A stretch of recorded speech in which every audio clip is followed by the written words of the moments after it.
আমরা তাদের একটুকু বরণ করে নিই। সংক্ষেপে তারা আপনাদের উদ্দেশ্যে একটু কথা বলবেন, তারপর আমরা শ্রদ্ধাবনত চিত্তে আমরা তাদের অভিনয়টা উপভোগ করব আনন্দের সঙ্গে।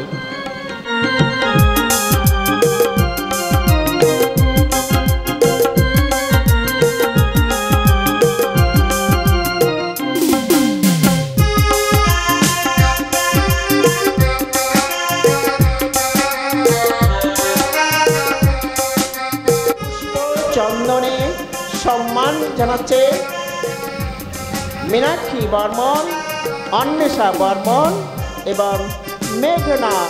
রাসযাত্রার শুভেচ্ছা, আন্তরিক অভিনন্দন, বড়দের প্রণাম জানাই। কৃতজ্ঞতা প্রকাশ করি আয়োজক সংস্থা যারা আমাদেরকে আমন্ত্রণ জানিয়েছে, তাদের প্রতি কৃতজ্ঞতা জানিয়ে বিশেষ করে মাস্টারমশাই ওনার প্রতি শ্রদ্ধা সম্মান প্রণাম জানাই।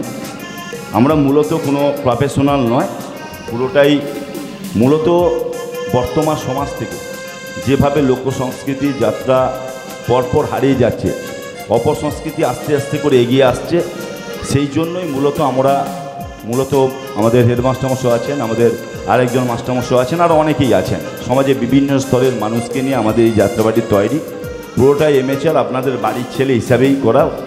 তো আপনাদের জন্য আমরা কতটা মনোরঞ্জন করতে পারবো জানি না, নিশ্চয়ই আপনারা। ধন্যবাদ। আজকে মুরারিচক এলাকার যে অধিবাসীবৃন্দ যাত্রা শোনার জন্য আপনারা এসছেন, তাদেরকে এই শুভ দিনে একদিকে গুরু নানকের জন্মদিন, আরেকদিকে বিরসা মুন্ডার জন্মদিন, আরেকদিকে রাধাকৃষ্ণের রাস লীলা। আজকে আপনাদের ওই একই কথা বলছি, আপনারা যাত্রার শেষ পর্যন্ত আমাদের সঙ্গে থেকে আমাদেরকে সহযোগিতা করবেন। আমরা আপনাদের বাড়ির ছেলে মনে করে আমাদের ভুল ত্রুটি ক্ষমা করবেন, কারণ আপনাদের আমন্ত্রণে আমরা এসেছি। আমাদের এটা দ্বিতীয় শো, স্যার ডেকেছেন, আপনাদের আমন্ত্রিত আমরা, ফলে আপনাদের অতিথি হিসাবে এসেছি। আপনাদের কাছে আমরা সহযোগিতা প্রার্থনা করি এবং সেই সঙ্গে বড়দেরকে আমার প্রণাম, ছোটোদেরকে আমার স্নেহাশিস এবং আমার বন্ধু প্রতিম যারা আছেন সবাইকে যথাযোগ্য স্থানে শ্রদ্ধা প্রীতি শুভেচ্ছা।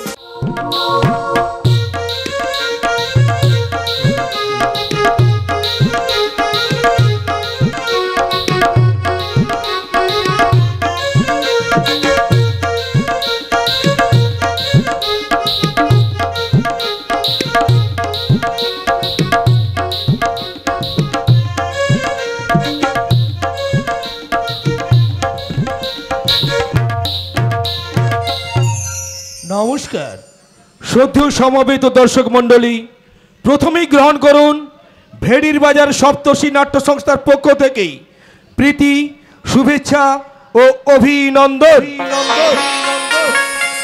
যাত্রা শুরুর আগে কয়েকটি বিশেষ ঘোষণা। যে সমস্ত বাঁশের খুঁটিতে আমাদের মাইকের চোখ বাঁধা রয়েছে, অনুগ্রহ করে কেউ এদিক ওদিক ঘোরাবেন না। যাত্রা চলাকালীন অযথা গোলমাল করে যাত্রার বিঘ্ন ঘটাবেন না। যাত্রা চলাকালীন মঞ্চে টর্চ অথবা ওই জাতীয় কোনো আলো ব্যবহার করবেন না। যাত্রার শুরু থেকে শেষ দৃশ্যের শেষ সংলাপ শেষ না হওয়া পর্যন্ত কেউ নিজ নিজ আসন ত্যাগ করবেন না, তাতে যাত্রার আসল ঘটনা আপনার অজানা থেকে যাবে। ঘোষণাগুলি শেষ হলো। আজকের যাত্রাপালা নিবলচিতা বাজুল সানাই, রচনা ডাক্তার তাপস কুমার, সম্পাদনা ও নির্দেশনা স্বপন কুমার মণ্ডল, সহ নির্দেশনা তাপস কুমার মাইতি, সহ সম্পাদনা অরূপ সুন্দর পণ্ডা, আলো সহেলি ইলেকট্রিক, ধ্বনি বিপুল সাউন্ড সার্ভিস। পরিবেশনায় মা কালীর আশীর্বাদ ধন্য সপ্তর্ষি নাট্য সংস্থা, ভেড়ির বাজার, ভগবানপুর, পূর্ব মেদিনীপুর। শুরু করছি আজকের যাত্রাপালা কান্না হাসির জোয়ার ভাটায় সুখ আছে কেবল শান্তি নেই, বেদনার সুরে নহবত বাজি নিবল চিতা বাজলো সানাই, নিবল চিতা বাজলো সানাই, নিবল চিতা বাজলো সানাই।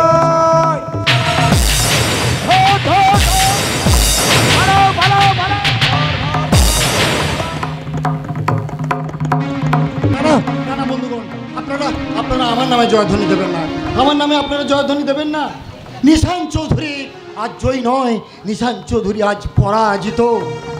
এতদিন করে এত সাধনা করে যে কারখানাটাকে আমি তিল তিল করে গড়ে তুলেছি, আজ সেই কারখানা আমার নয়, আমারই আশ্রিত ম্যানেজার ওই মীর দত্ত তার স্বার্থপরতার ছুরি চালিয়ে লক্ষ লক্ষ টাকা তজরুপ করে আমার কারখানাটা কেড়ে নিয়ে আমাকে সর্বশান্ত করে দিয়েছে, আর সে হয়ে গেছে আমার কারখানার মালিক। অথচ আপনারা আপনাদের নিজেদের কথাটা একটা ভেবে দেখুন তো, ভাত নেই, মা বোনদের পরনে লজ্জার বস্ত্রটুকু নেই, ছেলে মেয়েদের শিক্ষা নেই, আর বেকারদের চাকরি নেই। অথচ মিহির দত্তের পোষা গুন্ডার দল এই পলাশ ডাঙ্গার বুকে রাজা বাদশার মতো ঘুরে বেড়াচ্ছে। আচ্ছা, এত টাকা ওরা কোথায় পায় আপনারা ভেবে দেখেছেন? কোথায় পায় ওরা এত টাকা? কেন এই পলাশ ডাঙ্গার বুকে সর্বদা ওরা সন্ত্রাসের রাজত্ব কায়েম করতে চায়? কেনই এই গ্রামের মেয়েদের পদে পদে লাঞ্ছিত অপমানিত হতে হয়? বন্ধুগণ, ওই মিহির দত্তের অন্যায় অত্যাচারের বিরুদ্ধে আপনারা সবাই একজোট হন। এত চিৎকার চারদিকে কেন এই রকমের কোলাহল? কেন ধোঁয়া বোমার চিৎকার? পুলিশ! নিশান চৌধুরী, এই বোমার রকেট যখন তোমাকে অপারেশন করে লাশ বানাবে, তখন পুলিশ বোমারা তোমার লাশের ময়না তদন্ত করার জন্য জরুর আসবে। এই রকেট বোমা তোমরা? হ্যাঁ সালা, তোমার ওই গরম লেগটা ছিল না, এই বোমা গরম হয়ে উঠলো, তাই তোমার উপর বিস্ফোরণ হতে চলে এলাম। ওই দেখে নিশান চৌধুরীর মুখ তোমরা বন্ধ করতে পারবে না। কালের স্রোতে ভাসতে ভাসতে এই নিরন্ন জনতার একদিন তারা হাহাকারের বার্তা নিয়ে তোমাদের দিকে ছুটে আসবে। আমাদের দিকে ছুটে আসতে হবে না, তার আগেই মাঝপথে ওদের আমরা গতিরোধ করব। জনস্রোতকে তোমরা রুখতে পারবে না শয়তানের দল। ওই শোনো, অত্যাচারিত নিপীড়িত জনগণ তাদের প্রতিশোধের ভাষা নিয়ে তোমাদের দিকে এগিয়ে আসছে। তাদের প্রতিশোধের মন্ত্র বুকের মধ্যে সর্বদা তোলপাড় করছে। খুব সাবধান। তবু তাদের প্রতিশোধের আগুন এখন তারা মুক্তি দেবে না। সেই আগুন আমাদের আছে। আগুন নেভাবার ক্ষমতা তোমাদের নেই। ধিক ধিক করে জ্বলে উঠছে ওই তুষের আগুন, আজ একটা জ্বলন্ত আগ্নেয়গিরিতে পরিণত হয়েছে। তাই ওই ধিক ধিক করে জ্বলে পড়া আগুনটা সারা জায়গায় বিদ্রোহের আগুন হিসাবে চলে। বিদ্রোহের আগুনে পুড়ে ছাই হয়ে যাবে তোমাদের স্বার্থের রাজপ্রাসাদ। তার আগে তোমার রক্ত দিয়ে সেই আগুন আমরা নিভিয়ে দিচ্ছি।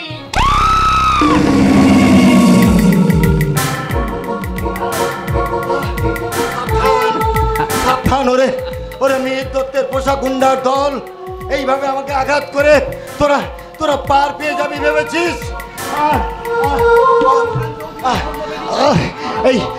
এই নিশান চৌধুরীর মর্মবেদী হাহাকার হবে তোদের সর্বনাশের একমাত্র অস্ত্র। আর তোদেরকে চারদিক থেকে জড়িয়ে ধরতে ছুটে আসবে এই দেশের নিরন্ন সহায় মানুষ। শুরু হবে মুক্তি সংগ্রামের নব সূচনা। এই সংগ্রামের এখনই সমাপ্তি করছে।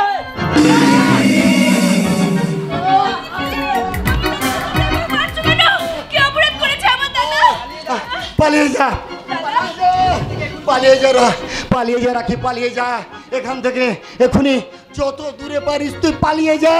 তোরা তোদের তোকে এরা বাঁচতে দেবে না, তুই পালিয়ে যা। দাদা না, তোমাকে ছেড়ে আমি কোথাও যাবো না, কোথাও যেতে পারবো না দাদা, পারবো না। ঠিকই বলেছো সুন্দরী। নিশান চৌধুরীকে ঘায়েল করার আসল অস্ত্র হয়েছ তুমি। তুমি চলে গেলে কি চলে সুন্দরী? ছেড়ে দিন, আমায় ছেড়ে দিন। আমার বোনকে তোরা ছেড়ে দে, ছেড়ে দে বলছি।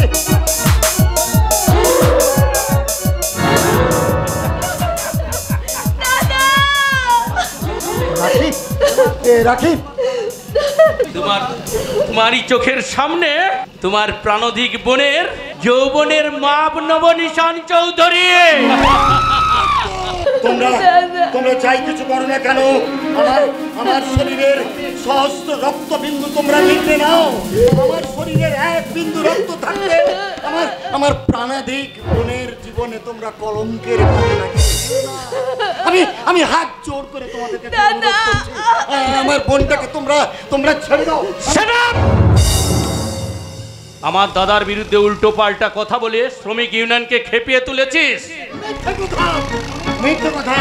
ওই শ্রমিক আর অত্যাচারিত জনগণ তোমার দাদার বিরুদ্ধে তুলেছে প্রতিশোধের অস্ত্র।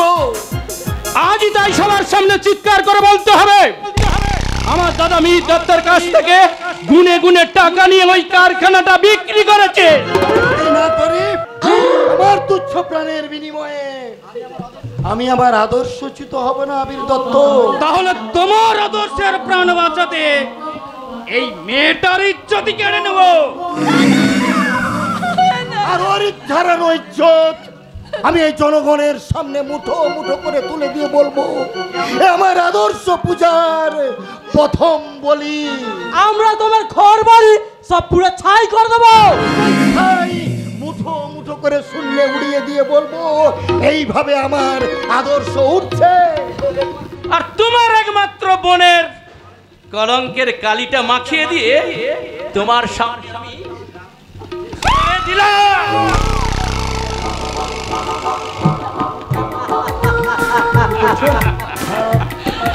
দেখ তোর আজকের ব্রণ অসহায় একেবারে ঘুমিয়ে পড়েছে, দেখে জানি শান চৌধুরী।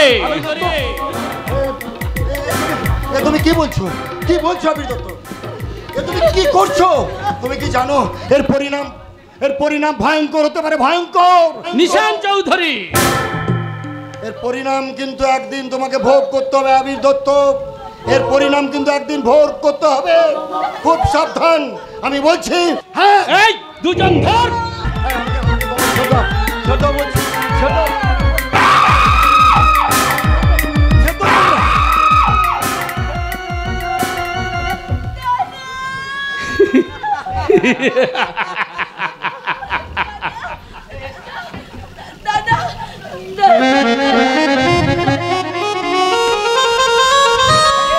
রাখি, রাখি, ওই তো কদিন আগে তুই তোর হাতখানা দিয়ে আমার কপালে চন্দনের টিক লাগিয়ে দিয়ে বলেছিলি না, ভাইয়ের কপালে দিলাম ফোঁটা, জমের দুয়ারে পড়লো কাটা। আজ এই মুহূর্তের মধ্যে সেই কাঁটা লালসার কাঁটা হয়ে তোর জীবনটাকে এইভাবে ক্ষত। একটুখানি আশা, অনেকখানি স্বপ্ন, সব নিমেষের মধ্যে শেষ হয়ে গেল। কিন্তু আমার আদর্শের গায়ে কিন্তু তোমরা কেউ একটা কাঁটার আঁচড় লাগাতে পারোনি। তোমার আদর্শ তো ঘুমিয়ে পড়েছে নিশান চৌধুরী। না না, আমার আদর্শ যাচ্ছে, আমার আদর্শ একটু একটু করে যাচ্ছে। আমার মোরা আদর্শটা একটু একটু করে জেগে উঠবে। সাবধান, সাবধান আবির নিশান চৌধুরী। রাখি রে আমার কেড়েছিস তোরা, ভেঙেছিস ঘর বাড়ি, সে কথা কি আমি জীবনে মরণে কখনো ভুলিতে পারি? আদিম হিংস্র মানবিকতার যদি আমি কেউ হই, স্বজন হারানো শ্মশানে তোদের চিতা আমি জ্বালবো, চিতা আমি জ্বালবো, চিতা আমি জ্বালবো।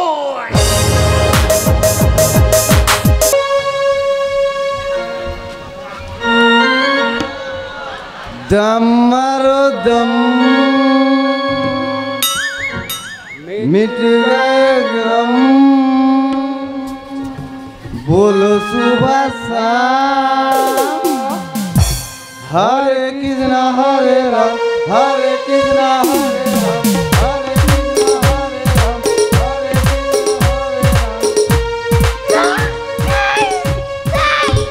कृष्ण साला की ना मुसलमान हुए মুসলমান হয়েছি তো কি হয়েছে?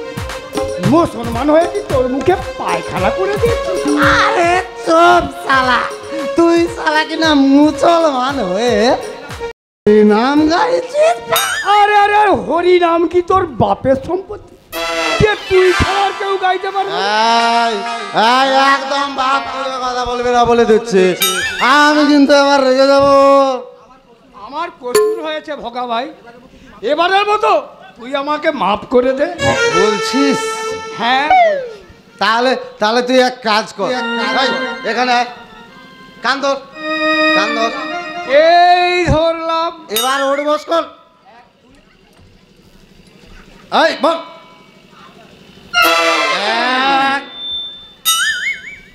দুই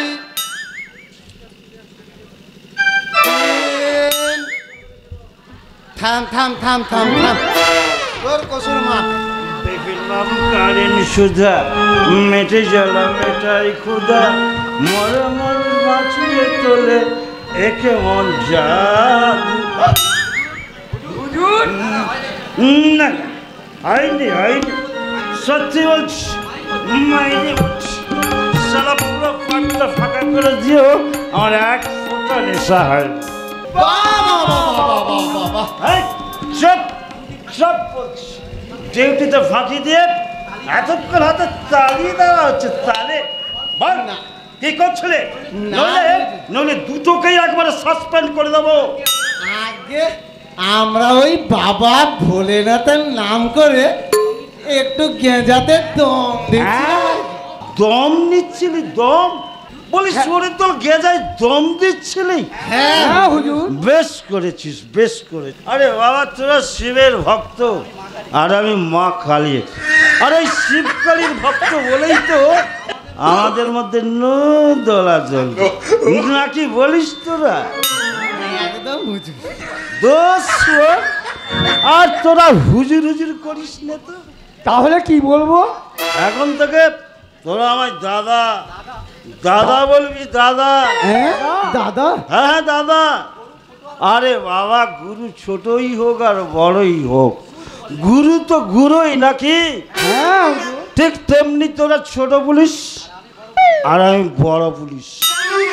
আর এই শিবকালীর ভক্ত বলেই তো আমাদের মধ্যে যেমন কোনো দোলাদলি নেই, আর আমাদের মধ্যে ছোট পুলিশ বড় পুলিশ বলে কোনো ব্যাপার নাই।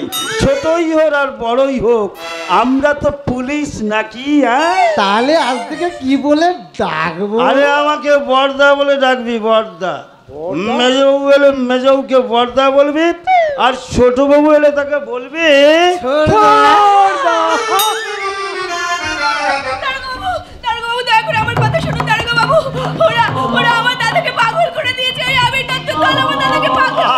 কি মুশকিল। আমি কি করব? বলি পাগলের চিকিৎসার জন্য দাদাকে রাঁচি পাঠিয়ে দিন। রাঁচি রাঁচি পাঠিয়ে দিন। আমার সারা শরীরে কলঙ্কের কালি মাখিয়ে দিয়েছে। কলঙ্কের কালি? কে আপনাকে ওই কলঙ্কের কালি মানে কলঙ্কের কালি মাখিয়ে দিয়েছে বলুন তো?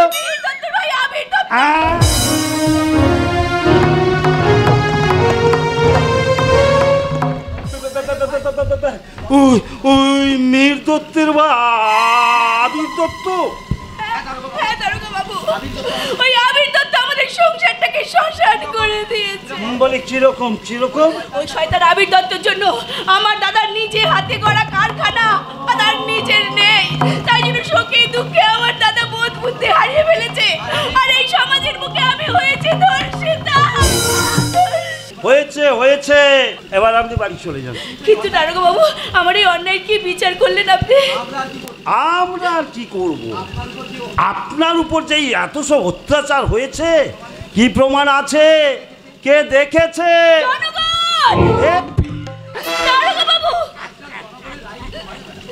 আজকাল জনগণের রায়ে কিচ্ছু হয় না ম্যাডাম।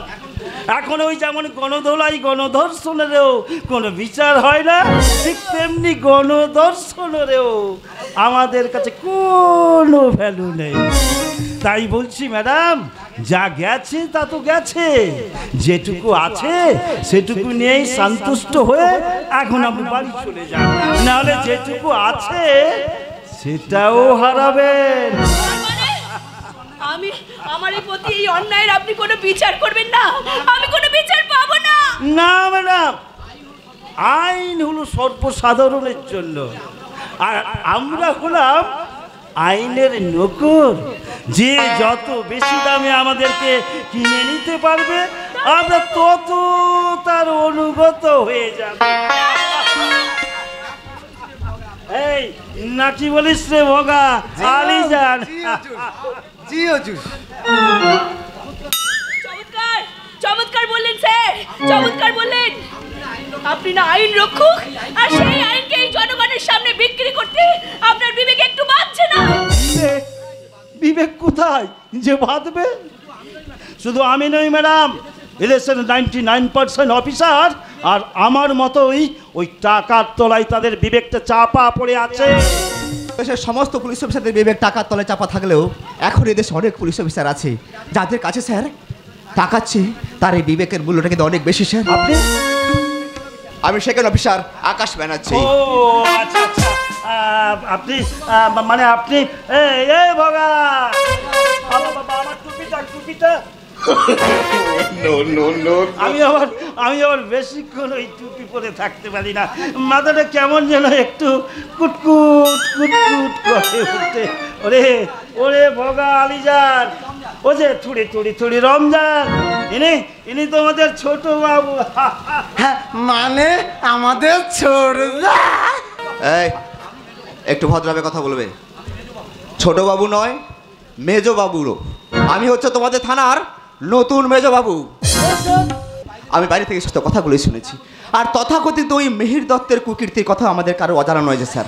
তাই স্যার এই কেসটা আপনি আমার হাতে জমা দেন স্যার। আমার বিচার আপনি দেবেন, আপনি দিবেন স্যার? নিশ্চয়ই নেবো ম্যাডাম, নিশ্চয়ই নেবো। আপনাদের মতো অত্যাচারিত লাঞ্ছিত মানুষদেরকে এই আইনের পোশাক পরে তাদের সুবিচার পাইয়ে দেওয়ার জন্যই তো আমরা পুলিশরা আছি। আর এদেশের অধিকাংশ পুলিশ অফিসার এই পোশাকের সঙ্গে অমর্যাদা করে আপনাদের সঙ্গে বেইমানি করলেও এই সেকেন্ড অফিসার আকাশ ব্যানার্জির গায়ে যতক্ষণ খাকি উঠে থাকবে ততক্ষণ সর্বক্ষণ জনগণের সেবায় এই আকাশ ব্যানার্জি থাকবে ম্যাডাম, এই আকাশ ব্যানার্জি থাকবে। খুব যে বড় বড় লেকচার দিচ্ছ এই ছোকরা। এই পলাশডাঙ্গার মুখে শিল্পপতি মিহির দত্তকে সবাই জমের মতো ভয় করে, কিন্তু এই সেকেন্ড অফিসার আকাশ ব্যানার্জির গায়ে যতক্ষণ এই আইনের উর্দিতে থাকবে ওই সামান্য শিল্পপতি মিহির দত্ত তো দূরের কথা, সাক্ষাৎ জনকেও সে ভয় পায় না। ম্যাডাম আপনি আপনার কেসটা আপনি আজকে এখানে জমা দিয়ে যান। আমি আপনাকে কথা দিচ্ছি 24 ঘন্টার মধ্যে অপরাধীকে অ্যারেস্ট করে আমি লকআপে তুলবো। আমার কথা শোনো ব্যানার্জি, আমার কথা শোনো। আজ আমার দাঁড়াবার সময় নেই স্যার, এখনই আমাকে নিশান চৌধুরীর উপর অত্যাচার তদন্ত করতে হবে। তার স্বপ্নেরই কারখানার হাত বদল ইতিহাস আর সুন্দর করে সাজাতে হবে এই কুমারী রাখি দেবীর লজ্জা হারণের রিপোর্ট। আর সেই আমি হেডকোয়ার্টারে জমা দিয়ে স্যার, আরে আমি এই থানার অফিসার ইনচার্জ, ইনকোয়ারি করতে হবে আর কার বিরুদ্ধে কি কেস সাজাতে হবে সেটা দায়িত্ব আমার। আর আমার পারমিশন ছাড়া বেশি লাফালাফি করলে না তোমার পা দুটোকে ভেঙে একেবারে হসপিটালে পৌঁছে দেবো। স্যার ঠিক আছে স্যার, ঠিক আছে, তবে একটা কথা মনে রাখবেন স্যার, আপনি যতই চেষ্টা করুন না কেন ওই মিহির দত্তকে আপনি কোনোদিনও বাঁচাতে পারবেন না। একদিন না একদিন ওই মিহির দত্তের হাতেই আমি আইনের শিকলটা একেবারে পরিয়ে দেবই। It's my challenge. আমি হলাম থানার বড় বাবু, বলি আমার কি কম ক্ষমতা? স্যার আপনার তো ক্ষমতা অনেক, আমি বুঝেই গেছি, কিন্তু এই সেকেন্ড অফিসার আকাশ ব্যানার্জির কথাটা কিন্তু স্যার আপনি হাড়ে হাড়ে মনে রাখবেন। চলি স্যার, চলি। আরে শুনুন স্যার, ক্ষমতা আছে বলে করে সেই ক্ষমতার অপব্যবহার আপনি করতে পারেন না। যে রিপোর্ট আপনি জমা নিলেন না, সেই রিপোর্ট নিয়ে আমি ছুটে চললাম ওই সংবাদপত্রের অফিসে। হ্যাঁ, যে রিপোর্টে লেখা হবে ওই আবির দত্তর বর্বরতার বলি হওয়া এক অসহায় নারীর বুক ফাটা হাহাকার, আর আমার দাদার মস্তিষ্ক বিকৃতির ইতিহাস, আর সেই করুণ কাহিনীর সেই ইতিহাস আমি সংবাদপত্রে রিপোর্ট করব। যে রিপোর্টের হেডলাইন হবে কুমারী রাখির বিচার চাই, লাঞ্ছিতা রাখির বিচার চাই, we want justice।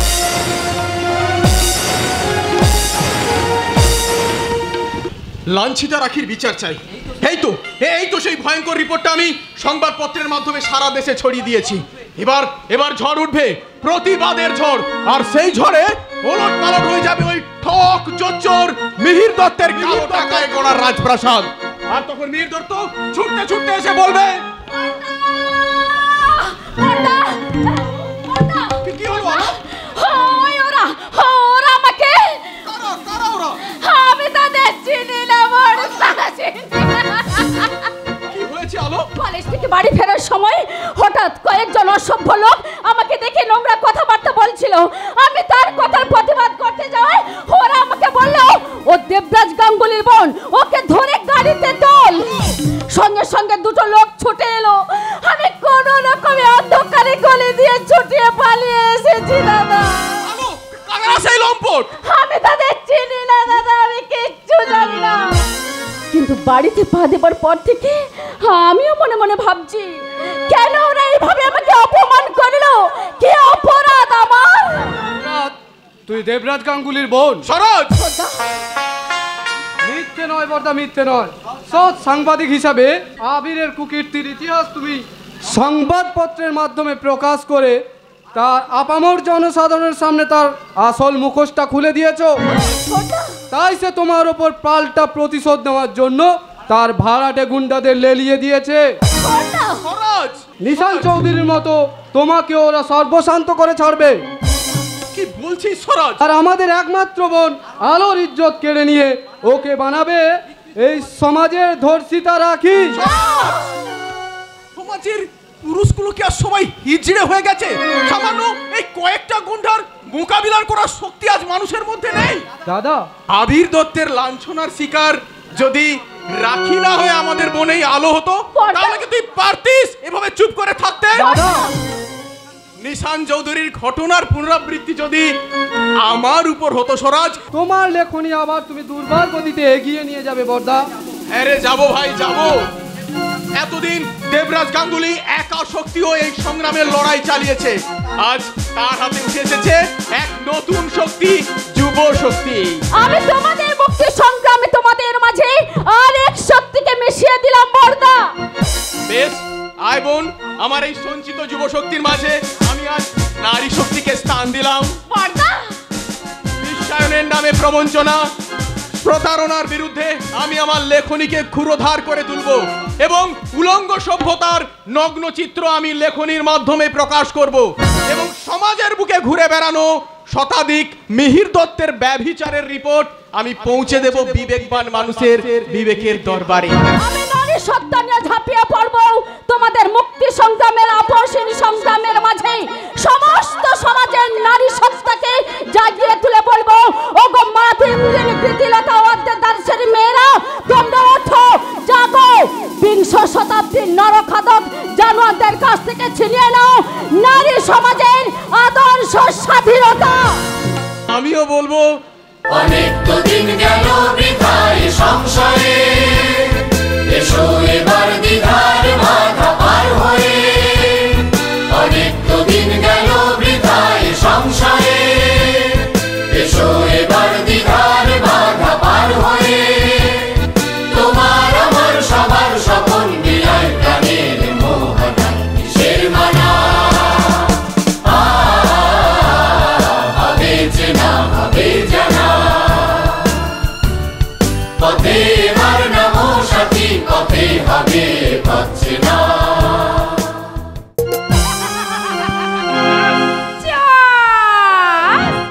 বহু মে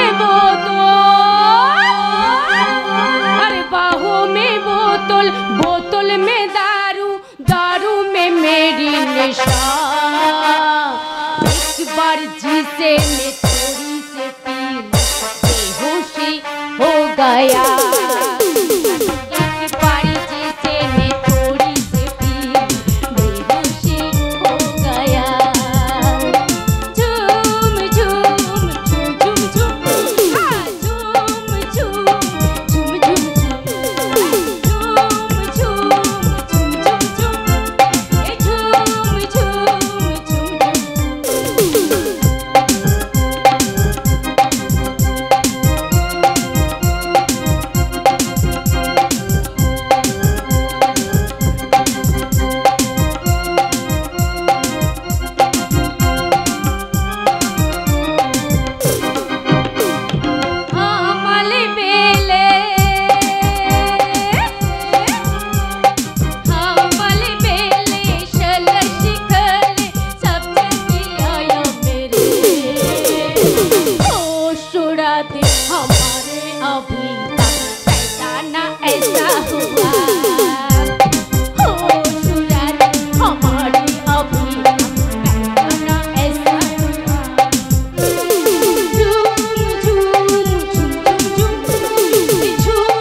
बार जिसे मैं थोड़ी से भी बेहोशी हो गया एक बार जिसे मैं थोड़ी से बेहोशी हो गया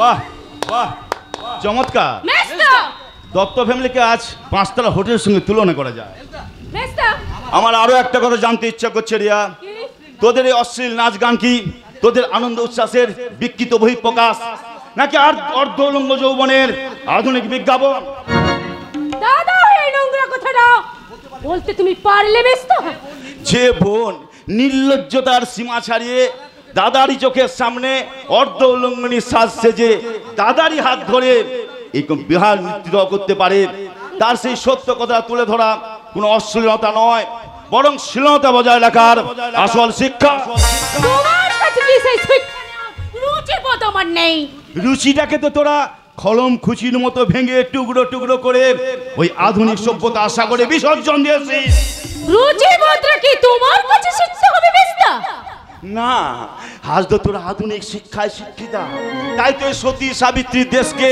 তোরা আমেরিকা ভাবতে শিখেছিস এই সোনার বাংলার মিষ্টি ভাটিয়ালি সুরকে তোরা ইংলিশ আর পপ গানে ঢেকে দিতে চাইছিস কিন্তু মাত্র কয়েক বছর আগেকার যখন আমাদের মা বেঁচে ছিলেন প্রতিদিন সন্ধ্যায় ধূপ ধুনোর গন্ধে পুরো বাড়িটা ভরে যেত লক্ষ্মী পাঁচালির গানে মন প্রাণ ভরে যেত আর মাত্র কয়েকটা বছরের ব্যবধানে তোরা সেই বাড়িটাকে ভরিয়ে তুলেছিস বিদেশি মদের দুর্গন্ধে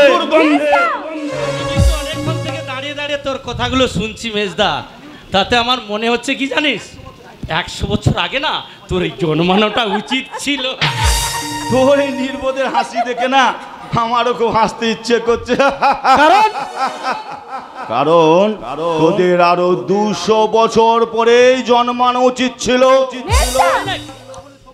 তাহলে এই সভ্যতার অধঃপতনটা আরো 200 বছর পিছিয়ে যেত কথাটা তুই রিপোর্টার দেবরাজ গাঙ্গুলির অফিসে জানিয়ে আই তুমি কাগজে ছাপা হলে অনেক বাহবা পেয়ে যাবি আজকের দিনে একটু আনন্দ আর পার্টি শার্টি করছে বলে মেজদা আমাকে কিভাবে অপমান করছে ও আবিরকেও তুই তাহলে এখন বন্ধু বান্ধব ভাবতে শিখেছিস তোমায় সাবধান করে দিচ্ছি মেজদা আমায় হিট করে কথা বললে আমি কিন্তু তোমাকে মেজদা বলে সম্মান দিতে ভুলে যাব যে সম্মানটা নিতেই জানে না সে সম্মান দেবে কি করে এখনো তুমি চুপ করে থাকবে বড়দা তোরা সবাই বোকা ভাই অনর্থক তর্ক করে নিজেদের মধ্যে দূরত্ব বাড়াচ্ছিস এই দেখ না ওই রিপোর্টার দেবরাজ গাঙ্গুলি সেই নষ্টা মেয়েটাকে নিয়ে আমার নামে কি সব জাতা কথা লিখেছে। ওরে আমি কি তাই নিয়ে লাফালাফি করছি? সত্যের মোকাবেলা করার সাহস নেই বলেই তুমি চুপ করে আছো বর্দা। ওটাই তো রাজনীতি। কারণ বাইরে আমি চুপ করে থাকলেও দেবরাজ গাঙ্গুলিকে স্বীকার করার জাল আমি একটু একটু করে বুনে ফেলেছি। দেবরাজ গাঙ্গুলিকে স্বীকার করার আগে তুমি কিন্তু মহাকালের বিচারের শিকার হয়ে যাবে বর্দা। মহাকালের বিচার? হ্যাঁ মহাকাল। তোমার আমার চোখে ঘুম নেমে এলো। মহাকালের বিশ্রাম নেই, বিরাম নেই। তাই তো বলি কালের চক্র বক্র গতিতে ঘুরিতেছে অবিরত। আজ যে আছে কালের শীর্ষে, কাল সে প্রধানত। করবে কে? তুমি? এখনো সময় আছে আবির। শক্তির অহংকারে বিবেক বুদ্ধি হারিয়ে মানুষের জীবন নিয়ে তুই ছিনিমিলা খেলিস না। রাখির সর্বনাশ করে এই সমাজের বুকে যে বিদ্রোহের আগুন জ্বেলে দিয়েছিস, সেই আগুনটা নিভাতে রাখিকে তুই বরণ করে নে ভাই। রাখিকে তুই বরণ করে নে।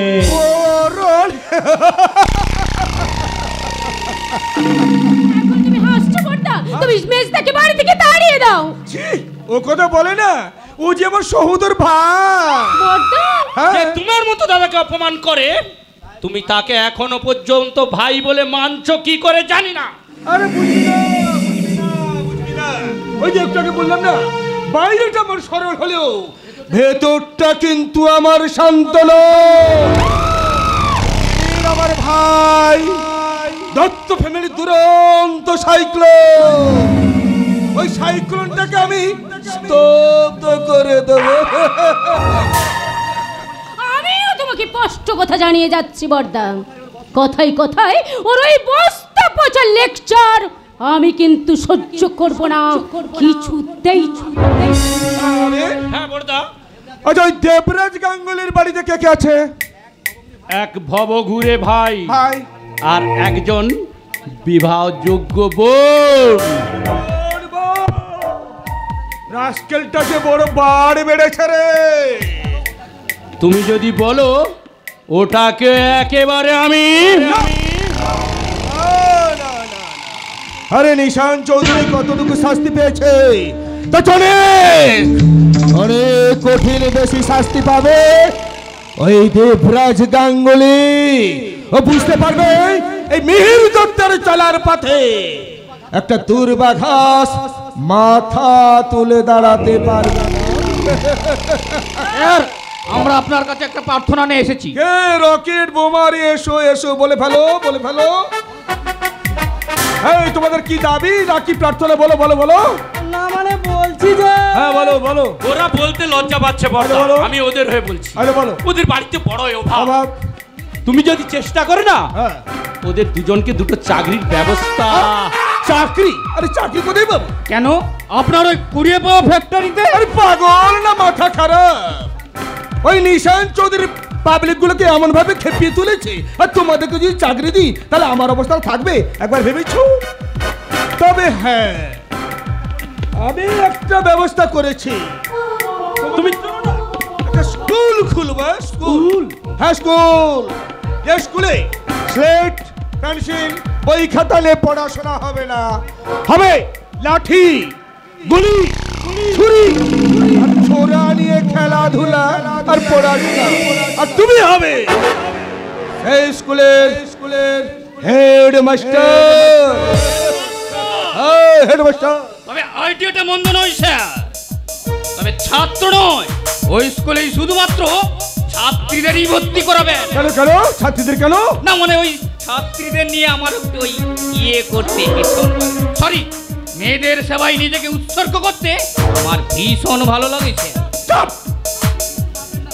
আপনি কিছু ভাববেন না স্যার, সব ঠিক হয়ে যাবে। আচ্ছা সব ঠিক হয়ে যাবে। চলি। আচ্ছা বোমা, হ্যাঁ বলো বলো বলো, তোমার কি বলার আছে বলো। বলছি যে হ্যাঁ আপনার বৌমার অনেক দিনের স্বপ্ন। স্বপ্ন? আমি একেবারে এমএলএ হয়ে যাই। আচ্ছা বলে যাও বলে যাও। এমএলএ হয়ে হ্যাঁ জনগণের সেবা করব। আচ্ছা বলে যাও। তাদের দয়ায় ওই কলকাতার বুকে 4-5টা ফ্ল্যাট বাড়ি বানাবো। তারপর বলে দাও, বলে দাও। আর 5টা মতো গার্লফ্রেন্ড বানাবো। আচ্ছা, তারপর আপনি? আর সেই বাড়িগুলোতে রাখবো কোটি কোটি টাকা। আরে বোকা, এমএলএ নির্বাচন হতে 2 বছর বাকি আছে। এই 2 বছর কি তুমি ঘুরে ঘুরে কাটাবে? হ্যাঁ না স্যার, তা না হয় আপনি ওই স্কুলে একটা চাকরির ব্যবস্থা করে দেবেন।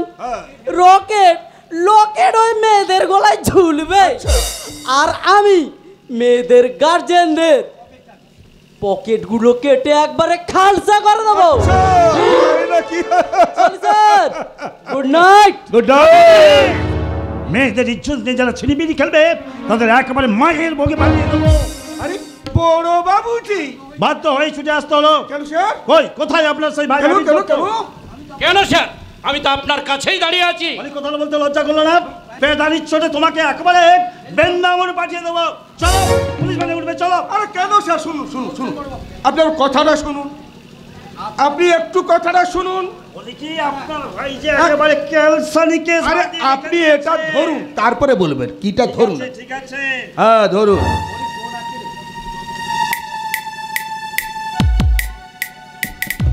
বলি কোন আক্কেলে ওই রাখি চৌধুরী সতীর্থ হরণ করতে গেলে শুনেন? এটা আবার নতুন কথা কি বড় বাবু? এর আগে আমার ভাই রাখির মতো অনেকগুলোকে জানি সেসব কেস তো আমি জামা চাপা দিয়েছিলাম, কিন্তু তখন তো আর এখানে আকাশের আবির্ভাব হয়নি। আকাশ মানে? আকাশটা কি? এই পলাশডাঙ্গা থানার নতুন সেকেন্ড অফিসার আকাশ ব্যানার্জি চাকরিতে জয়েন করার পর ওই রাখি চৌধুরী ধর্ষণের খবরটা শুনে সে কি বাবুর গরম গরম লেকচার কানাই গুছই শুনেছি স্যার। কি?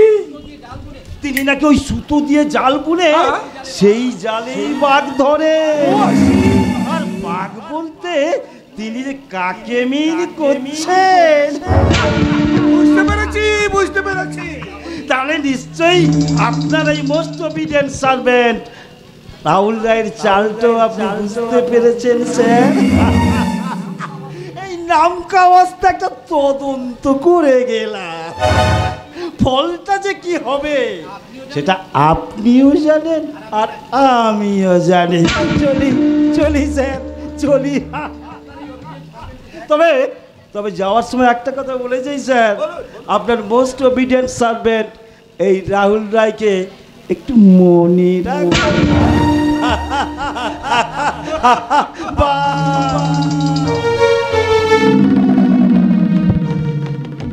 তুমি যাই বলো না কেন বর্দা, ওই অফিসারকে দেখে না আমার ভীষণ হাসি পায়। কেন? সবাই ওকে কি বলে ডাকে জানো? কি বলে ডাকে? হিজড়ে অফিসার। বড়দা, দেখো আমি কাকে সঙ্গে নিয়ে এসেছি। দেখো কাকে নিয়ে এসেছিস? ওই যে তোমাকে বলেছিলাম না, এখানকার সব ইন্সপেক্টর হয়ে এসেছেন। এই সময় মতো পার্টিতে অ্যাটেন্ড করতে পারেনি। আর আকাশ, এই হলো আমার ছোট্ট, আর ইনি হলো আমার বড়দা। নমস্কার। নমস্কার। বলো। আমরা দুজনকে ভালোবাসি। আজ কিন্তু আমরা বিয়েতে ফিস্ট করতে চাই। আরে সে তো নিশ্চয়ই, তোরা এখন বড় হয়েছিস তো, নিজেদের লাইফ পার্টনার সিলেক্ট করতে শিখেছিস, এতে আমার প্রতিবাদ করার কি আছে নাকি বল আবির? হ্যাঁ আকাশ, আমার ছোট্টর নাম আবির দত্ত, আর বড়দার নাম অতি ক্ষুদ্র শিল্পী মিহির দত্ত। মাত্র কয়েকদিন আগে নিশান চৌধুরীর কাছ থেকে ফ্যাক্টরিটা কিনে নিয়ে বিদেশ থেকে উন্নত ধরনের মেশিন আনিয়ে সেখানেই একটা ফ্যাক্টরি বানাবো বলেছি। ও আই সি, আপনি তাহলে সেই উদীয়মান শিল্পপতি মিহির দত্ত। আমার সততা এবং কর্মদক্ষতা আমাকে আজ এখানে পৌঁছে দিয়েছে। তবে তুমি কিছু মনে করো না ভাই, 1 মাসের মধ্যে আমি তোমাকে একদম ইন্সপেক্টর বানিয়ে দেবো। তুমি যেন কোথাকার সাব ইন্সপেক্টর? আপনার সততা এবং কর্মদক্ষতার পীঠস্থান এই পলাশডাঙ্গার। মানে আপনি বাঘ সেজে রাজত্ব করছেন। ও, তুমি বুঝি সেই অফিসার যে নাকি সরু সুতো দিয়ে জাল বুনছে? বাঘ ধরবার জন্যে? সুতো কি শেকল সেটা তো পরেই জানবেন মিহির বাবু, আগে ওই বাঘটাকে তো একটু জালে ভরি।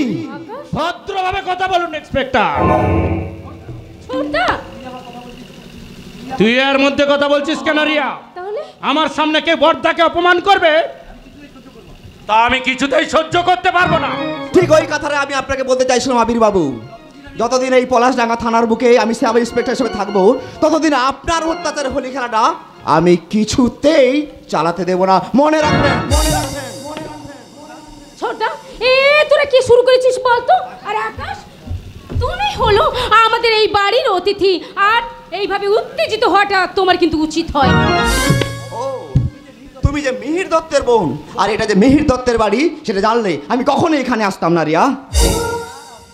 আসবে আসবে অফিসার, বেঁচে থাকলে তুমি নিশ্চয়ই আমার কাছে আসবে। আরে শুধু তুমি কেন, আমার এই দীর্ঘ কমর বোঝায় আমি তোমার মতো ডজন ডজন পুলিশ অফিসার নিয়ে খেলা করেছি, খেলা। যারা আমার সঙ্গে আপোষে রফা করেছে তাদের বরাতটা কিন্তু খুলে গেছে, আর যারা চালবাজি করেছে তাদের খেলবাজিটা আমি খতম করে দিয়েছি বাবু। আর আপনার দেখা ওই সমস্ত পুলিশ অফিসার থেকে এই আকাশ ব্যানার্জি কিন্তু একটু আলাদা, তাই আকাশ ব্যানার্জির খেলবাজি বন্ধ করার আগে আপনি একটু সাবধানে থাকবেন। রিয়া, আজই আমি তোমায় বিয়ে করব, তবে তার আগে এই শিল্পপতি মিহির দত্তের সঙ্গে তোমার সমস্ত সম্পর্ক ছিন্ন করে তুমি আমার সঙ্গে চলে এসো। না রিয়া, রিয়া তোমার সামান্য ভালোবাসার বিনিময়ে সে তার জন্ম জন্মান্তরে ভাই বোনের সম্পর্কটাকে সে ছিন্ন করতে পারবে না। তুমি এ কথা বলছো? হ্যাঁ আমি বলছি, আমি যারা যারা আমার গুরুজনদের সম্মান দিতে পারে না তাকে আমি ঘেন্না করি, ঘেন্না। I hate you. I say get out, get out. I say you get out. কি হলো, কি হলো অফিসার? আমার বোনের সঙ্গে প্রেম প্রেম খেলার সেমিফাইনালে তুমি এমনি ভাবে হেরে গেলে, তোমার ফাইনাল খেলাটার হলো না, হলো না। হেরে গেলাম বলে আপনি ভাববেন না ব্যর্থ প্রেমিকের মতো পাগল হয়ে রাস্তায় রাস্তায় ঘুরে বেড়াবো। রিয়ার সঙ্গে আমার সম্পর্ক তৈরি হলে ওই সম্পর্কের জন্য আমার কর্তব্যে ভাটা পড়তো। আজ কিন্তু আমি সমস্ত সম্পর্ক থেকে মুক্ত মিহির বাবু, তাই আপনার সঙ্গে চ্যালেঞ্জ জানার জন্য আমি আবার এখানে আসবো, আবার আসবো একেবারে নতুন সাজে। কথাটা মনে রাখবেন।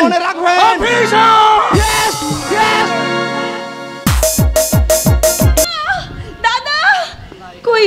এখানে তো দাদা নেই, কিন্তু দূর থেকে যেন মনে হলো দাদা এই নদীর দিকে এত মেঘ ডাকছে, ঘন ঘন বিদ্যুৎ চমকাচ্ছে। না না, এই দুর্যোগের রাতে যদি দাদার কোনো বিপদ হয়ে যায়, না না আমি কোনো দাদার বিপদ হতে দেবো না, আমি দাদার কোনো বিপদ হতে দেবো না। দাদা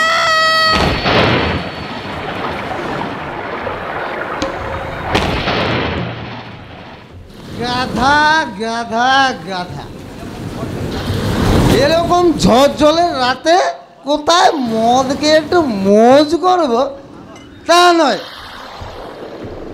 এ ঝুড়মুড় দাদা দাদা দাদা চিৎকার করছে। রাউন্ডে বেরিয়ে ও হেতু রাউন্ড করছিস, গলা শুনে বুঝতে পারছিস না? এই জরুর রাখি বই। এই রাখি বয়নটা কে বলতো?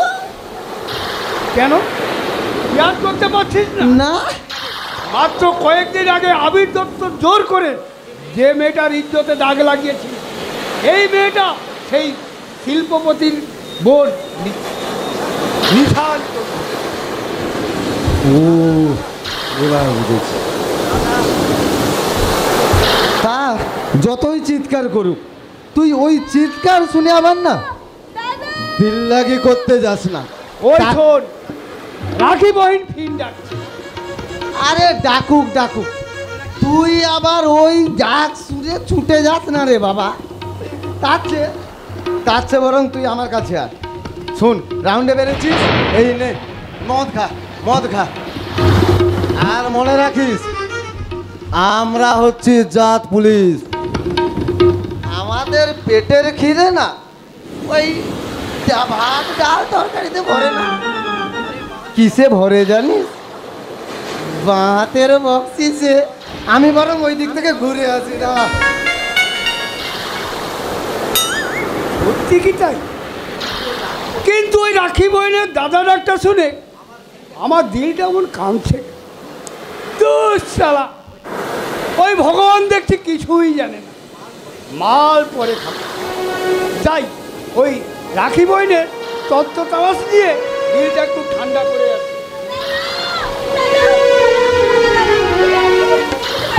এই মনকে ভাঙিয়ে তুমি কোথাও যেতে পারবে না। চলো চলো ঘরে চলো, চলো ঘরে চলো।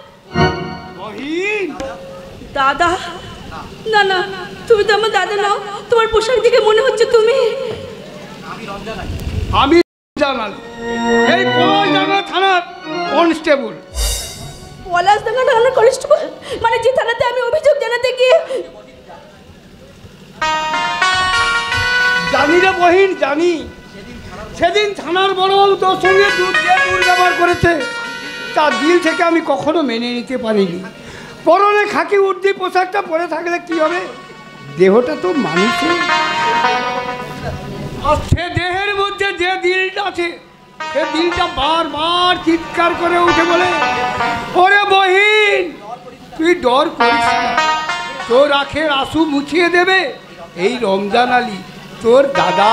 দাদা? বহিন দাদা।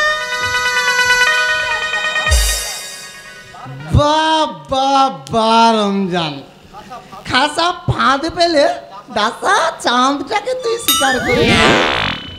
কিন্তু কিন্তু শুনে রাখ, ওই ছুরি তোর নয়, ওই ছুরি আমার।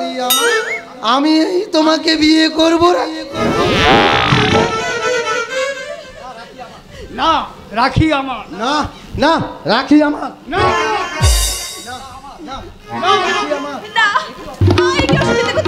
অসুবিধা কেন করছেন? ছাড়ুন ছাড়ুন বলছি, আমার হাত ছেড়ে দিন, আমার হাতটা ছেড়ে দিন। রাখি, তুমি আমার বাড়িতে আসো, আমি তোমাকে বিয়ে করব, কথা দিচ্ছি।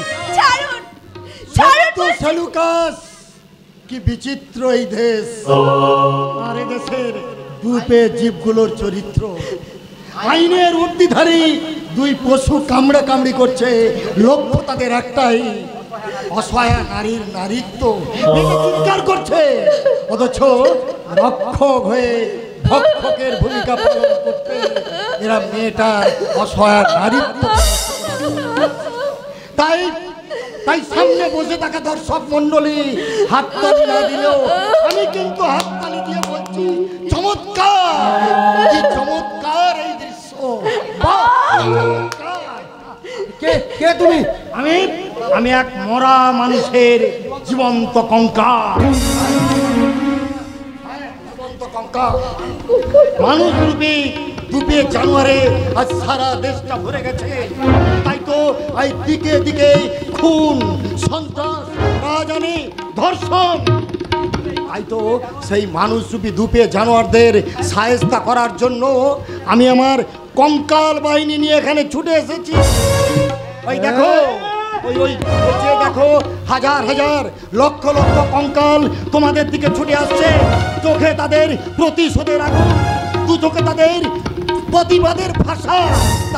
তারা তোমাদের টুটি কামড়ে ধরবে, টুটে তোমাদের রক্ত তারা পান করবে। তোমরা যদি এই মুহূর্তে এখান থেকে না চলে যাও, এই মুহূর্তে আমি আমার কঙ্কাল বাহিনীকে তোমাদের এলিয়ে দেবো, তোমাদেরকে টুটি কামড়ে ধরে শেষ করে দেবে। কে আপনি? এই অসময়ে এসে আপনি আমার প্রাণ বাঁচালেন। আমি এক রক্ত মাখা ইতিহাস। এই ইতিহাসের পাতায় পাতায় লেখা আছে বহু বেদনার কাহিনী। এই ইতিহাসের পাতায় একা আছে বহু রক্তের আলপনা। আর এই ইতিহাসের পাতায় দীর্ঘশ্বাস চাপা পড়ে আছে। সত্যি করে বলুন, সত্যি করে বলুন, কে আপনি, কি আপনার পরিচয়? অত্যাচারের সাইক্লোন যে পরিচয়টাকে তুমড়ে মুচড়ে শেষ করে দিয়েছে, তার কাছে আর নতুন করে পরিচয় কিন্তু কিন্তু তুমি কে? তুমি কেন তোমার তোমার আত্মীয় স্বজন বন্ধু বান্ধব ছেড়ে রাতের অন্ধকারে এই পথে পথে ঘুরছো? পথে যে আমার ঘর, এই পথে যে আমার সংসার, আমার আত্মীয় স্বজন আশ্রয় সব হারিয়ে গেছে দাদা। কি বলে দাদা? এত এত মায়াময় মধু মাখা কণ্ঠ, আমার আমার যে কত দিনের চেনা। কে কে তুমি? কে তুমি বোন? এই তো সেই মায়াময় সলজ্জ দুটি আঁখি। আমি তুমি কি গো মোর স্মৃতির কাননে একটি স্নেহের কোলে ব্যভিচারের কসাইখানায় অকালে হয়েছ? তবে কি তুমি আমার দাদা নিশান চৌধুরী? নিশান চৌধুরী আজ আজ মরে গেছে। আমি তার জীবন্ত কঙ্কাল। যারা যারা আমার আত্মীয় স্বজনদের বুকে রক্ত দিয়ে অত্যাচারের হোলি খেলছে, একটা একটা করে বুকের পাঁজর রিংড়ে নিয়েছে, তাদের ধ্বংসযজ্ঞের আগুন জ্বালাতে আমি আমি এগিয়ে দেব আমার কঙ্কালের মিছিল। আমি কাশ্মীর থেকে কন্যাকুমারী দাপিয়া বেড়াবো ছুটি, বজ্র বাহুতে ধরিব চাপিয়া অত্যাচারের টুটি। আপসহীন এই মৃত্যু সংগ্রামে শহীদ যদি না হই, সন্ত্রাসবাদ সমূলে উপরে জীবনের ধ্বজা তুলব। আমি সেই দিন অবসান্ত যবে উৎপীড়িতের কন্দন রোল আকাশে বাতাসে ধরিবে না, অত্যাচারীর খর্গ কৃপান ভীম রণভূমি রণিবে না। আমি সেই দিন অবসান্ত, আমি বিদ্রোহীর রণক্লান্ত, আমি সেই দিন অবসান্ত, আমি বিদ্রোহীর রণক্লান্ত, আমি সেই দিন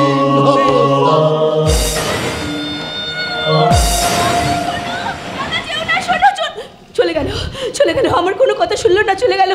সবাই যদি আমার জীবন থেকে এইভাবে হারিয়ে যায়, তাহলে আর কেন এই দুর্বিষহ জীবনটাকে বাঁচিয়ে রাখা? না না, এই মুহূর্তে আমি আত্মহত্যা করে আমার এই জীবনটা আমি শেষ করে দেব। আত্মহত্যা করার চেষ্টা করলে আমি কিন্তু আপনাকে অ্যারেস্ট করতে বাধ্য হব।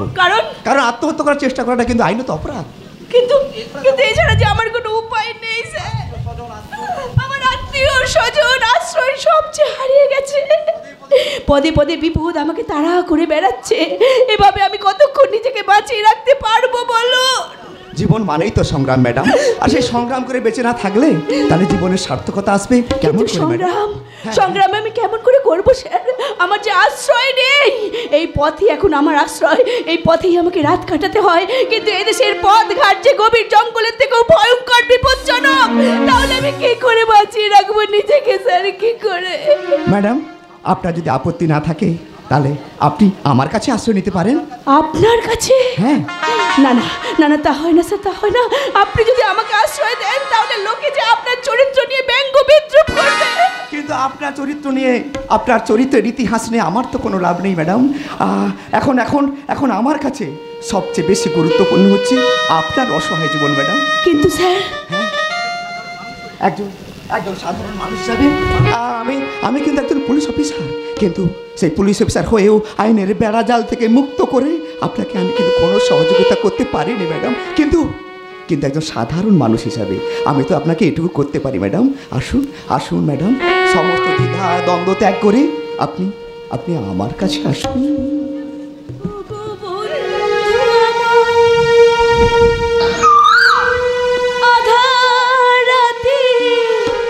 যদি হাতখানি রাখো হাতে, আমি নির্ভর তোমার হাতের ছোঁয়া পেয়ে। ও গো বন্ধু আমার, আধার রাতে যদি এলে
ছোট বাবুর কিরকম বেয়াক্কালে আবদার রে বাবা, বলে কি না বড় বাবু যতক্ষণ না আসবে রাতের খাবার খাবে না।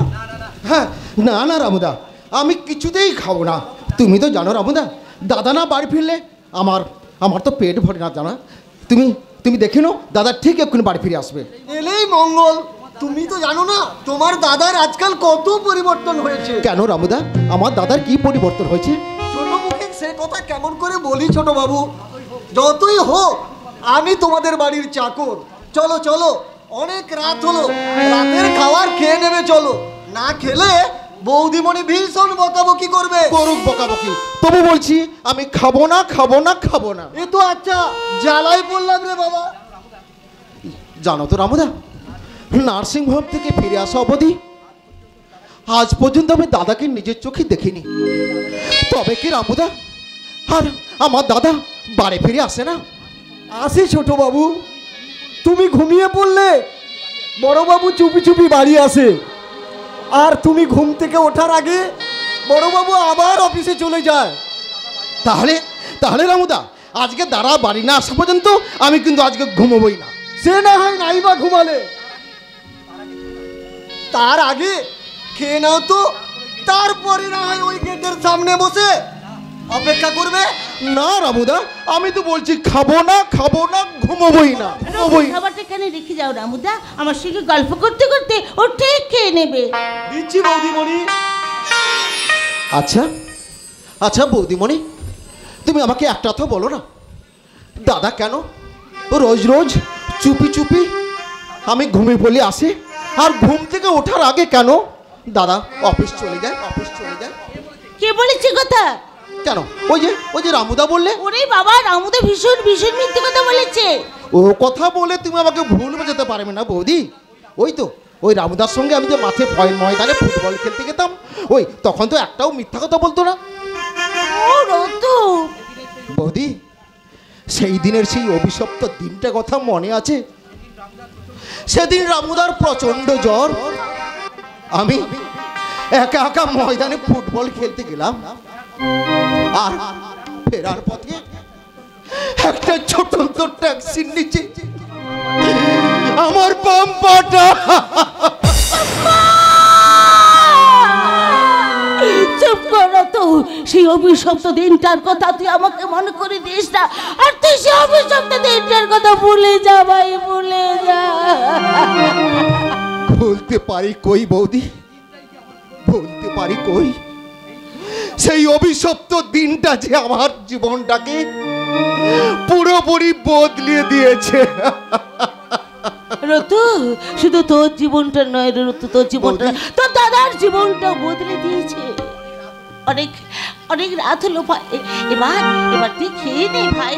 না বৌদি, দাদা না আসা পর্যন্ত আমি খাবো না আর ঘুমাবোই না। তুই যেন চাঁদ থেকে ঠিকরে পড়ায় আলো, তুই যেন চাঁদ থেকে ঠিকরে পড়ায় আলো, তোর ভালোবেসে আমি সবার বেশি ভালো, তোর ভালোবেসে আমি সবার বেশি ভালো, তুই যেন চাঁদ থেকে ঠিকরে পড়ায় আলো, তুই যেন চাঁদ থেকে ঠিকরে পড়ায় আলো। আমার তুমি খাওয়াই দাও বৌদি, তুমি আমায় খাওয়াই দাও।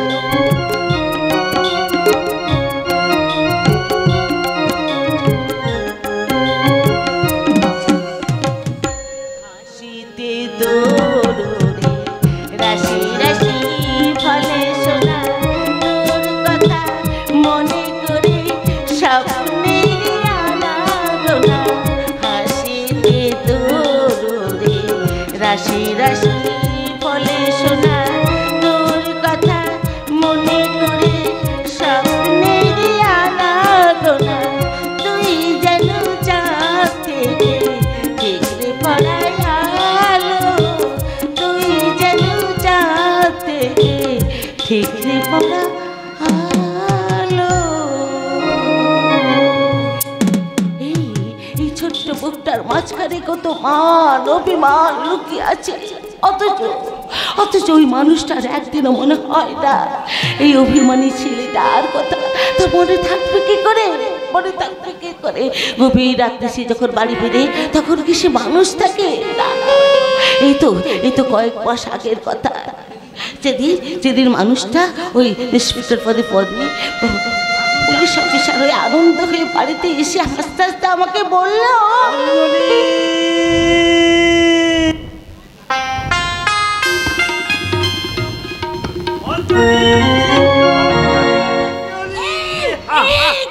বাবা ছাড়ো ছাড়ো, আমি পড়ে যাবো যে।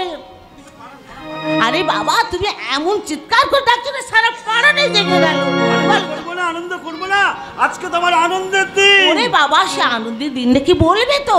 আজ থেকে আমি হ্যাঁ তুমি ইন্সপেক্টর পদে প্রমোশন।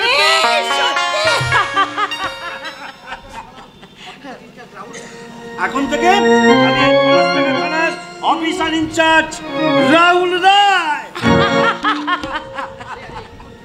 আরে আরে কি করছো? এই ছাড়ো ছাড়ো।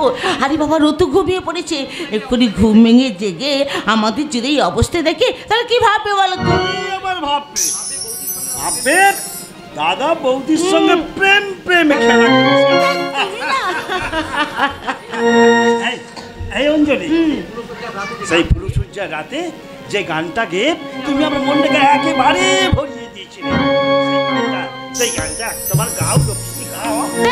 সেই কবে 7-8 বছর আগের কথা, সেই গানের কথা কেমন মনে আছে? আছে রে বাবা আছে। পুরো গানটা না হলো অন্তত 2টো লাইন তুমি গাও। ঠিক আছে বাবা, ঠিক আছে আমি গাইছি। কেমন? আমি তো তোমার চিরদিনে হাসি কান্না সাথী, আমি তো তোমার চিরদিনে হাসি কান্না সাথী,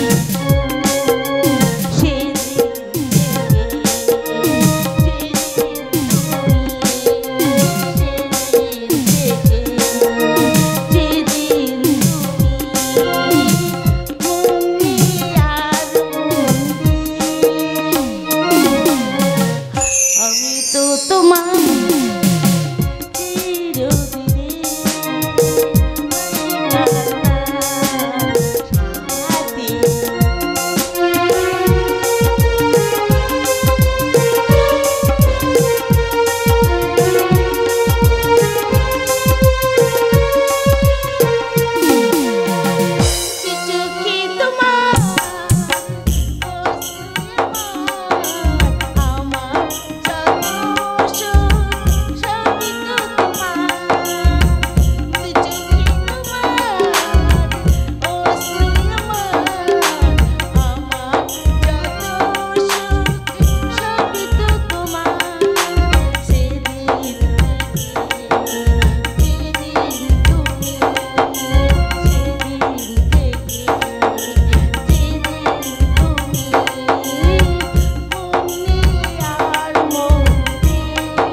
রামুদা, আমি তাহলে এত করে স্বপ্ন দেখছিলাম। স্বপ্ন স্বপ্ন তোমার কথা কে জানতে চাইছে বলো তো? আগে ছোট বাবুর কথা বলো। এ কি ছোট বাবু ঘুমিয়ে পড়েছে? রামুদা ওকে বড় বাবুর সঙ্গে খাবে বলে কত বায়না ধরলো। বড় বাবু এলে তুমি তাকে একটু বুঝিয়ে বলো তো বৌদিমণি। সে কি আর মানুষ আছে রামুদা? মানুষ আছে? সে এখন শুধু টাকা চেয়েছে, টাকা। আমার কথায় পঙ্গু ভাইটার কথা তার কি মনে আছে? টাকার নেশে সব কিছু সে ভুলে গেছে রামুদা, ভুলে গেছে।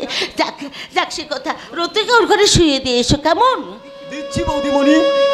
অনেক রাত হলো, এবার তুমি কিন্তু খেয়ে নাও বৌদিমণি।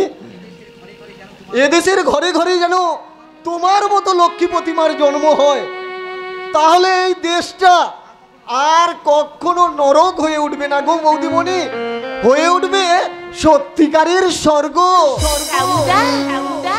ছোট বাবু, ও ছোট বাবু, চলো গো তোমার ঘরে ঘুমোবে, চলো চলো চলো চলো রাবুদা চলো।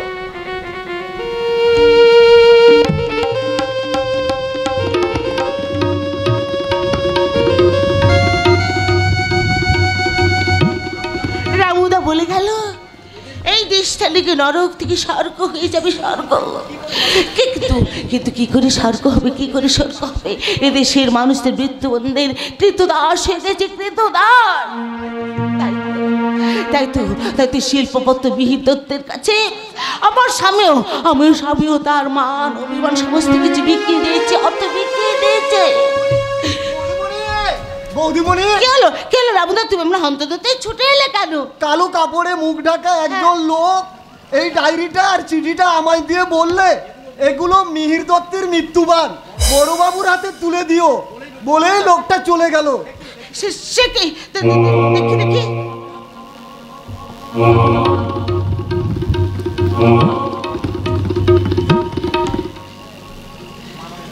মাননীয় বড়বাবু, পত্রে নমস্কার জানাই। এই গোপন ডায়েরিটা আমি আপনার কাছে পৌঁছে দিয়ে গেলাম। এতে আছে শিল্পপতি মিহির দত্তের সমস্ত কালোবাজারির গোপন তথ্য, সাধারণ এক শ্রমিক থেকে শিল্পপতি হওয়ার নির্মম ইতিহাস। এই ডায়েরির সাহায্যে শয়তান মিহির দত্তকে উপযুক্ত শাস্তি দিয়ে আপনি আমার মতো অসংখ্য সাধারণ মানুষের প্রতি অন্যায়, অত্যাচার আর অপরাধের প্রতিবিধান করবেন। আত্মরক্ষার তাগিদে আমি আমার পরিচয়টা গোপন রাখলাম। ইতি। এক অজানা আতঙ্ক, মৃত্যুবান মিহির দত্তের মৃত্যুবান। লোকটা এত ভীষণ, এত শয়তান মিহির দত্ত, তুমি যত দূরে গিয়েছ আর আমি কিন্তু তোমাকে এগোতে দেবো না। এই ডায়েরি নিয়ে আমি এক্ষুনি যাবো। তুমি চাইলেও বড়বাবু কিন্তু ওই শয়তানটার বিরুদ্ধে কোনো ক্ষতি করবে না বৌদিমণি, কারণ ওই শয়তানটাই যে বড়বাবুর কাছে ভগবান। তোমার বড়বাবু যদি ব্যবস্থা না নেয় তাহলে এই ডায়েরি আমি পুলিশ অফিসারের কাছে, কমিশনের কাছে যাবো। তারপর উপযুক্ত প্রমাণ দিয়ে ওই মেয়ের দত্তকে আমি কিছুতেই ক্ষমা করবো না, কিছুতেই না। যা করার ভেবে চিন্তে করো বৌদিমণি। আমার বড় ভয় হচ্ছে, আমার মনে হয় ওই বাইরের ঝামেলা ঘরের মধ্যে না টেনে আনাই ভালো বৌদিমণি, না টেনে আনাই ভালো, না টেনে আনাই ভালো। আমার ঘরটা কি আর ঘর আছে রাবুদা? আর ওই মানুষটাও যেন কেমন পর হয়ে গেছে, সব ওই শয়তান মিহির দত্তের জন্য। ওই শয়তানকে আমি কিছুতেই ক্ষমা করবো না, কিছুতেই না। বম্বলা কে ওখানে? ভূত এই এদিকে এসো, এসো বলছি। কি হলো? এসো। তুমি বিশ্বাস করো অঞ্জলি, আমি এক ফুটো মদ খাইনি। ওরা জোর করে আমার গলায় টেনে দিয়েছে। আমি বমি করে সব বের করে দিয়েছি।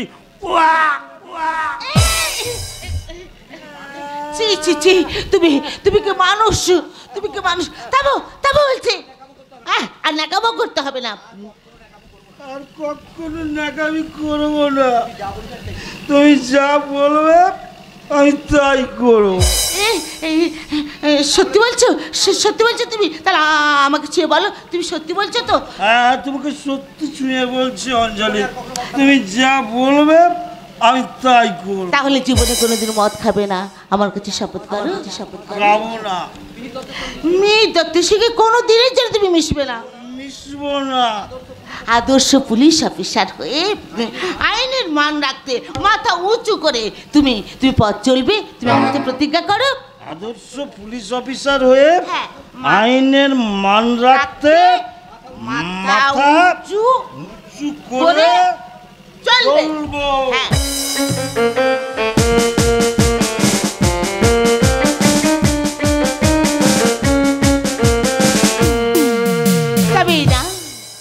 এই নাও, এটা কি? তোমার কর্তব্য রক্ষার আসল অস্ত্র। এটা তো এই দেখো, দিন আগে হারিয়ে গিয়েছিল। তুমি এটা পেলে কেমন করে? ওই মিহিততে নিয়তি দিয়ে গেছে। নিয়তি নিয়তিকে ধন্যবাদ। নিয়তিকে ধন্যবাদ। এখন এই 1 লাখ টাকা কেউ আর আমাকে ছাড়াতে পারবে না। এই সুখবরটা বলো, আমি একটু স্যারকে জানিয়ে দিই। Hello hello sir, inspector Rahul Roy বলছি স্যার। হ্যাঁ স্যার, একটা সুখবর আছে স্যার। আপনার সেই যে হারিয়ে যাওয়া গোপন ডায়েরিটা পাওয়া গেছে স্যার। হ্যাঁ, কাল সকালেই ওটা আমি আপনার বাংলোতে দিয়ে আসবো স্যার। কিন্তু স্যার, ওই ডায়েরি উদ্ধারের জন্য যে 1 লাখ টাকা আপনি রিওয়ার্ড করবেন বলেছিলেন। ও thank you sir, thank you. তাহলে ওই কথাই থাকলো, কাল সকালে। এদেশি লজ্জা, এদেশের হাহাকার, ওই কান্নার দলিলটাকে কিছুতে আমি মেয়ের দত্তের হাতে তুলে দিতে পারছি। অঞ্জলিটা আমাকে ফিরিয়ে দাও। অঞ্জলি ফিরিয়ে দাও। না, আমি ফিরিয়ে দেবো। এই ডায়েরিটা ডিএসপি সাহেবের কাছে জমা পড়লে মিনিস্টারের ভীষণ ক্ষতি হয়ে যাবে। আর যার দয়ায় আমি এত লক্ষ লক্ষ টাকা কামাচ্ছি, তার সঙ্গে বেইমানি করে আমি বাঁচতে পারবো না। অঞ্জলি, ওটা আমাকে দাও। মেয়ের দত্তের সাহসের প্রতিজ্ঞা আমি নিয়েছি। এই প্রতিজ্ঞা কিছুতে আমি তোমার হাতে তুলে দিতে পারবো না।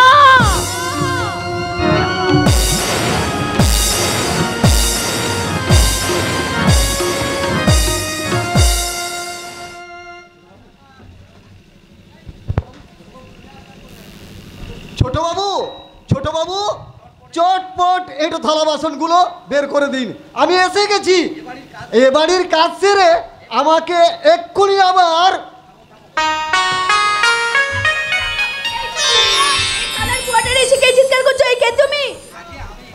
আগে আমি এ থানার বড় বাবু রাহুল রায়ের বাড়ির চাকর রামু।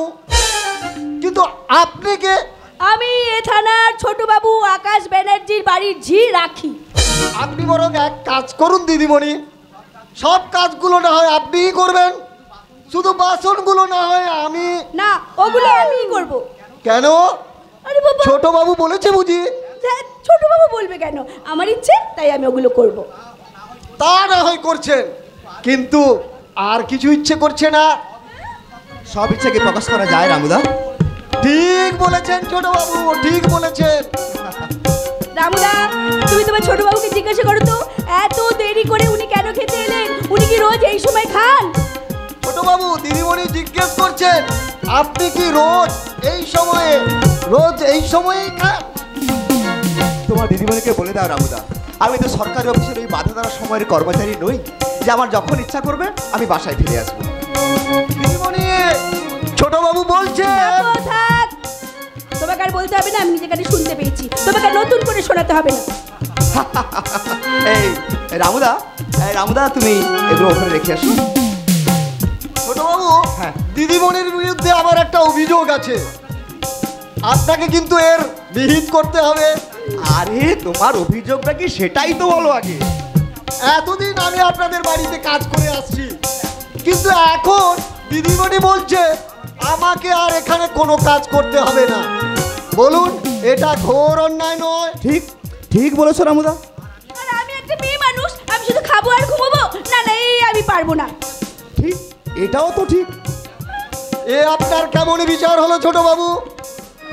আমি যা বললাম তাও ঠিক, আবার দিদিমণি যা বললো সেটাও ঠিক। না না না না, এটা আপনার ঠিক বিচার হলো না ছোট বাবু। ঠিক? আরে এটাও তো ঠিক কথা। রামুদা, ওনাকে বলো তাড়াতাড়ি হাত মুখ ধুয়ে যেন চলে আসে, আমার কিন্তু ভীষণ খেতে পেয়েছে। আমারও কিন্তু ভীষণ খেতে পেয়েছে, তবু আমি খাবো না, আমি কিছুই করবো না। ওটা ওটা ওনাকে বলে দাও রামুদা। এ তো মহা মুশকিলে বললাম। এর কথা ওকে বলো, ওর কথা একে বলো, দুজনে দুদিকে মুখ ফিরিয়ে কথা বলছে। কেন মুখটা ফিরিয়ে নিজেরা নিজেদের কথা বলতে পারছো না? রামুদা এইসব ঢের ঢের ছেলে মেয়ে দেখেছি বাবা, আপনাদের মতো ছেলে মেয়ে আমি জন্মেও দেখিনি। কথায় বলে যে যত চটে রামুদা সেই তত বটে। আমার মনে হয় ওপরে ওপরে আপনাদের চটাচটির তলায় আপনাদেরও মোটামুটি হয়ে গেছে।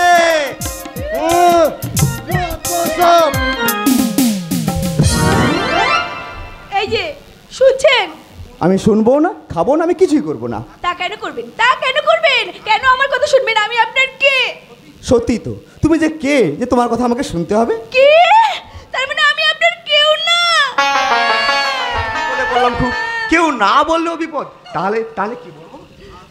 আমি বলো বলো, তুমি আমার কে? আমি ভুল করে ফেলেছি, সামান্য দুর্বলতায় আমি সত্যিই ভুল করে ফেলেছি। আমি এক নোংরা আবর্জনার একটা আবর্জনা।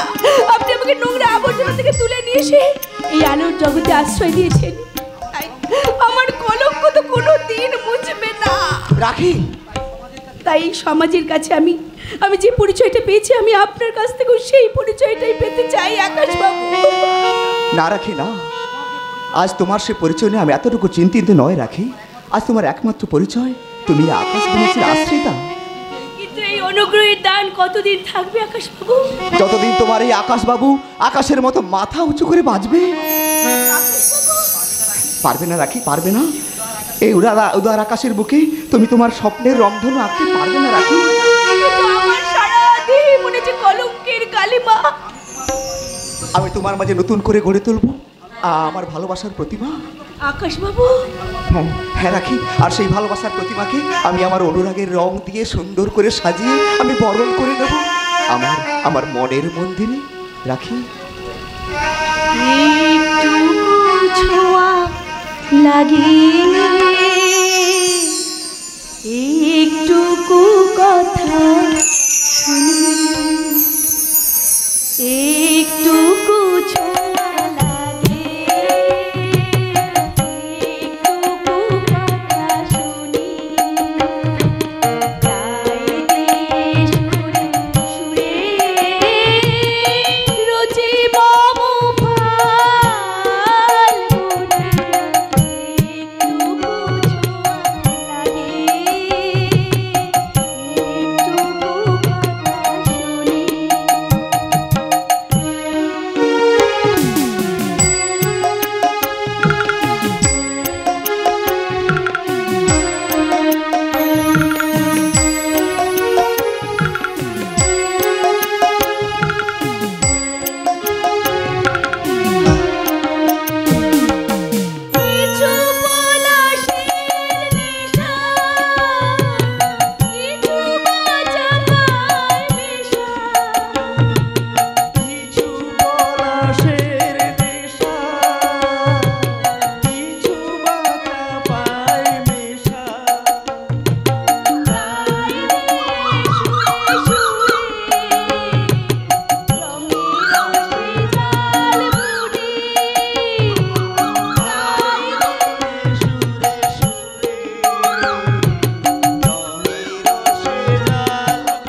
তুমি কি আকাশ ব্যানার্জির চরিত্র নিয়ে রিসার্চ করতে এসেছো রিয়া? না, আমি জানতে এসেছি রিয়ার ভালোবাসাকে দুপায়ে মারিয়ে দিয়ে ছুটে এসেছো কোন মায়াবিনীর টানে। মায়াবিনী নয় রিয়া, মায়াবিনী নয়। আমি তোমাকে জানিয়ে দিতে চাই, ভালোবাসতে যে জানে তার কাছে ভালোবাসার অভাব কখনোই হয় না। একটা ধর্ষিতা মেয়েকে নিয়ে ফুর্তি করা যায়, তাকে নিয়ে ওটাকে বলে ব্যভিচার।